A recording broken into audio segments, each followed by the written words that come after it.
بسم اللہ الرحمن الرحیم۔ محترم ساتھیو، السلام علیکم۔ معزز ناظرین، حضرت علی رضی اللہ تعالیٰ عنہ کی اولاد میں سے کون کون کربلا کی جنگ میں شہید ہوا تھا؟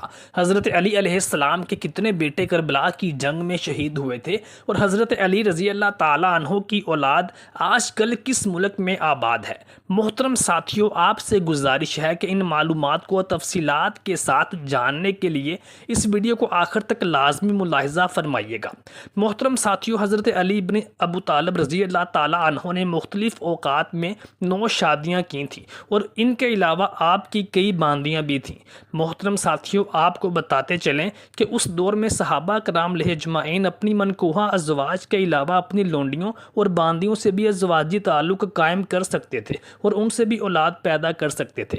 حضرت علی کرم اللہ وجہ الکریم کا پہلا نکاح نبی صلی اللہ علیہ وآلہ وسلم کی لاڈلی اور چہیتی صاحبزادی سیدہ فاطمہ الزہرا رضی اللہ تعالی عنہ کے ساتھ 2 ہجری میں ہوا تھا۔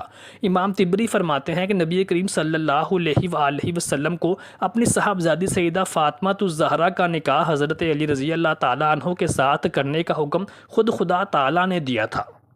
نکاح کے وقت حضرت علی المرتضیٰ رضی اللہ تعالیٰ عنہ کی عمر مبارک 25 سال تھی اور سیدہ فاطمہ کی عمر 19 سال تھی۔ سیدہ فاطمہ الزہرا رضی اللہ تعالیٰ عنہ سے حضرت علی کرم اللہ وجہ الکریم کے 5 بچے پیدا ہوئے، جن میں حضرت امام حسن علیہ السلام، حضرت امام حسین علیہ السلام، حضرت محسن، سیدہ زینب سلام اللہ علیہا اور سیدہ ام کلثوم رضی اللہ عنہا پیدا ہوئیں، جن میں سے سیدنا محسن رضی اللہ تعالیٰ عنہ بچپن میں ہی وفات پا گئے تھے۔ بعض روایات کے مطابق یہ سیدہ فاطمہ الزہرا رضی اللہ تعالی عنہ کے بطن اطہر میں ہی وفات پا گئے تھے۔ سیدنا محسن کی وفات کے بارے میں اہل تشیع کی بہت سی کتابوں میں اور مؤخذ میں ایک کاذب اور متروک روایت پیش کی جاتی ہے کہ حضرت عمر فاروق رضی اللہ تعالی عنہ نے سیدہ فاطمہ الزہرا رضی اللہ تعالی عنہ کے حمل کو ضائع کیا تھا اور انہوں نے سیدہ فاطمہ الزہرا رضی اللہ تعالی عنہ کے اوپر دروازہ گرایا تھا، جس کی وجہ سے ان کے بطن مبارک میں موجود ان کے صاحبزادے سیدنا محسن وفات پا گئے تھے۔ لیکن کسی بھی مستند اور معروف تاریخ دان اور محقق نے اس روایت کو بیان نہیں کیا ہے۔ محترم ساتھیو، حضرت علی کرم اللہ وجہ الکریم کی دوسری شادی حضرت ام البنین بنت حزام رضی اللہ تعالی عنہا سے ہوئی تھی، جن کو فاطمہ بنت حزام بھی کہا جاتا ہے۔ سیدہ فاطمہ الزہرا رضی اللہ تعالی عنہا کی مبارک زندگی میں حضرت علی کرم اللہ وجہ الکریم نے کوئی دوسرا نکاح نہیں کیا تھا اور بعض روایات کے مطابق نبی کریم صلی اللہ علیہ وآلہ وسلم نے خود حضرت علی المرتضیٰ رضی اللہ تعالیٰ عنہ کو اپنی لخت جگر سیدہ فاطمہ سلام اللہ علیہا کی زندگی میں کوئی دوسرا نکاح کرنے سے منع فرما دیا تھا۔ سیدہ فاطمہ الزہرا کی وفات کے بعد حضرت علی رضی اللہ تعالیٰ عنہ نے ام البنین بنت حزام رضی اللہ تعالیٰ عنہ سے شادی کی تھی، جن سے حضرت علی رضی اللہ تعالیٰ عنہ کے صاحبزادے حضرت عباس علمدار، حضرت جعفر، حضرت عبداللہ اور حضرت عثمان یہ صاحبزادے پیدا ہوئے تھے، جو کہ سب کربلا کی جنگ میں امام حسین علیہ السلام کے ساتھ شہید ہو گئے تھے۔ محترم ساتھیوں، کہا جاتا ہے کہ حضرت علی المرتضیٰ شیر خدا نے اپنے بھائی حضرت عقیل سے درخواست کی تھی کہ میرے لیے ایک بہادر اور شجاعت میں مشہور قبیلے کی کوئی بہادر اور وفادار عورت تلاش کی جائے، جس سے میں نکاح کروں اور جس سے اللہ تبارک و تعالیٰ مجھے وفادار اور بہادر بیٹے عطا کرے، جو کربلا کے میدان میں میرے صاحبزادے امام حسین علیہ السلام کا ساتھ دیں۔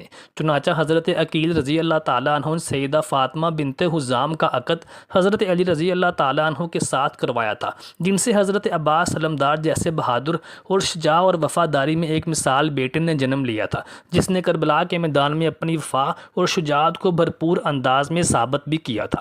محترم ساتھیو، حضرت علی رضی اللہ تعالیٰ عنہ کی تیسری شادی حضرت لیلہ بنت مسعود کے ساتھ ہوئی تھی۔ سیدہ لیلہ بنت مسعود سے حضرت عبید اللہ اور حضرت ابو بکر بنت علی المرتضیٰ پیدا ہوئے۔ سیدنا علی المرتضیٰ کے ان دونوں صاحبزادوں نے بھی میدان کربلا میں جام شہادت نوش فرمایا تھا۔ محترم ساتھیو، شیر خدا حضرت علی کرم اللہ وجہ الکریم نے چوتھی شادی حضرت اسماء بنت امیس رضی اللہ تعالیٰ عنہ سے کی تھی۔ سیدنا علی المرتضیٰ رضی اللہ تعالیٰ عنہ نے چوتھا نکاح حضرت اسماء بنت امیس رضی اللہ تعالیٰ عنہ سے کیا تھا، جن سے حضرت محمد اصغر بن علی اور حضرت یحییٰ بن علی المرتضیٰ پیدا ہوئے تھے۔ روایات کے مطابق ان دونوں صاحبزادوں نے بھی میدان کربلا میں امام علی مقام امام حسین علیہ السلام کے ہمراہ جام شہادت نوش فرمایا تھا۔ محترم ساتھیو، حضرت حضرت علی رضی اللہ تعالیٰ عنہ کی 5ویں شادی سیدہ امامہ رضی اللہ تعالیٰ عنہ کے ساتھ ہوئی۔ سیدہ امامہ رضی اللہ تعالیٰ عنہ نبی صلی اللہ علیہ وآلہ وسلم کی دختر نیک اختر حضرت سیدہ زینب سلام اللہ علیہ کی صاحبزادی تھی۔ نبی کریم صلی اللہ علیہ وآلہ وسلم کو اپنی اس لخت جگر کی صاحبزادی سیدہ امامہ سے بے پناہ محبت تھی۔ نبی صلی اللہ علیہ وآلہ وسلم حالت نماز میں ان کو اپنے کندھوں پر سوار کر لیتے تھے، اور جب رکوع میں جاتے تو ان کو نیچے اتار دیتے تھے، اور جب دوبارہ سجدے میں جاتے تو ان کو دوبارہ اپنے کندھوں پر سوار کر لیتے تھے۔ محترم ساتھیوں، بہت سی روایات میں یہ بھی آتا ہے کہ حضرت علی رضی اللہ تعالیٰ عنہ نے سیدہ فاطمہ الزہرا رضی اللہ تعالیٰ عنہ کی وصیت کے مطابق ان سے نکاح فرمایا تھا۔ سیدہ امامہ سے حضرت محمد اوسط پیدا ہوئے تھے۔ حضرت علی المرتضیٰ رضی اللہ تعالیٰ عنہ نے چھٹا نکاح حضرت خولہ بنت جعفر رضی اللہ تعالیٰ عنہ سے کیا تھا، جن سے حضرت محمد اکبر پیدا ہوئے تھے، جو تاریخ میں محمد ابن حنفیہ کے نام سے مشہور ہوئے تھے۔ محترم ساتھیوں، حضرت علی کرم اللہ وجہ الکریم کا 7واں نکاح سیدہ ام حبیبہ بنت ربیعہ سے ہوا تھا۔ محترم ساتھیوں، حضرت علی رضی اللہ تعالیٰ عنہ کا 8واں نکاح ام سعید بنت عروبہ بن مسعود ثقفی رضی اللہ تعالیٰ عنہ سے ہوا تھا، جبکہ ام سعید سے حضرت ام الحسن اور حضرت رملہ کبریٰ پیدا ہوئی تھی۔ محترم ساتھیوں، حضرت علی کرم اللہ وجہ الکریم کا 8واں نکاح حضرت محیٰ بنت عمرو القیس سے ہوا تھا، جن سے سیدنا علی المرتضیٰ رضی اللہ تعالیٰ عنہ کی ایک بیٹی پیدا ہوئی تھی، جو کہ بچپن میں ہی انتقال فرما گئی تھی۔ حضرت علی رضی اللہ تعالیٰ عنہ کا سلسلہ نسب آپ کے صاحبزادوں امام حسن مجتبیٰ علیہ السلام اور سیدنا امام حسین علیہ السلام اور محمد ابن حنفیہ، حضرت عباس علمدار، حضرت جعفر اور حضرت عمر سے چلا۔ روایات میں آپ کے 7 بیٹوں کے احوال کا تذکرہ بکثرت ملتا ہے، جن میں سب سے پہلے نمبر پر سیدنا امام حسن، بعد میں امام حسین علیہ السلام، محمد ابن حنفیہ، حضرت عباس و جعفر اور حضرت عمر رضی اللہ تعالیٰ عنہ ہیں، جن سے حضرت علی رضی اللہ تعالیٰ عنہ کی نسل چلی۔ روایات میں آپ کے جن بیٹوں کے احوال کا تذکرہ ملتا ہے، ان میں سیدنا امام حسن علیہ السلام سب سے بڑے تھے، اور ان صاحبزادوں میں امام حسین علیہ السلام چھوٹے تھے، جو کہ سیدہ فاطمہ الزہرا رضی اللہ تعالیٰ عنہ کے بطن پاک سے پیدا ہوئے تھے، اور نبی کریم صلی اللہ علیہ وآلہ وسلم کو اپنی لخت جگر سیدہ فاطمہ الزہرا کے ان دونوں صاحبزادوں سے، امام حسن مجتبیٰ اور امام حسین علیہ السلام سے بے پناہ محبت تھی، اور آپ صلی اللہ علیہ وآلہ وسلم ارشاد فرمایا کرتے تھے کہ یہ میرے دونوں نواسے جنتی نوجوانوں کے سردار ہیں۔ امام حسن مجتبیٰ کے بارے میں آپ صلی اللہ علیہ وآلہ وسلم نے ارشاد فرمایا تھا کہ میرا یہ بیٹا مسلمانوں کے 2 گروہوں کے درمیان مصالحت کا باعث بنے گا۔ چنانچہ نبی کریم صلی اللہ علیہ وآلہ وسلم کی یہ پیش گوئی اس وقت سچ ثابت ہوئی جب حضرت امام حسن مجتبیٰ علیہ السلام نے معاویہ ابن ابی سفیان کے ساتھ مصالحت اختیار کی اور خود مدینہ منورہ تشریف لے آئے تھے، جہاں اپنی ساری زندگی سادگی کے ساتھ بسر کی تھی۔ محترم ساتھیوں، امام حسین علیہ السلام کے بارے میں کون نہیں جانتا؟ یہ سیدہ فاطمہ خاتون جنت کے وہ لال تھے جنہوں نے کربلا کے میدان میں نبی صلی اللہ علیہ وآلہ وسلم کے دین کی سربلندی کی خاطر اپنا سارا خاندان قربان کیا اور خود بھی جام شہادت نوش فرمایا تھا۔ محترم ساتھیوں، حضرت عباس علمدار کو کون نہیں جانتا؟ یہ ام المؤمنین کے صاحبزادے تھے، جنہوں نے کربلا کے میدان میں امام حسین علیہ السلام کے چھوٹے بچوں کی خاطر دریائے فرات پر پانی کے حصول کے لیے اپنی جان نچھاور کی تھی۔ حضرت عباس علمدار کے ایک ہاتھ میں مشکیزہ تھا تو دوسرے ہاتھ میں تلوار تھی۔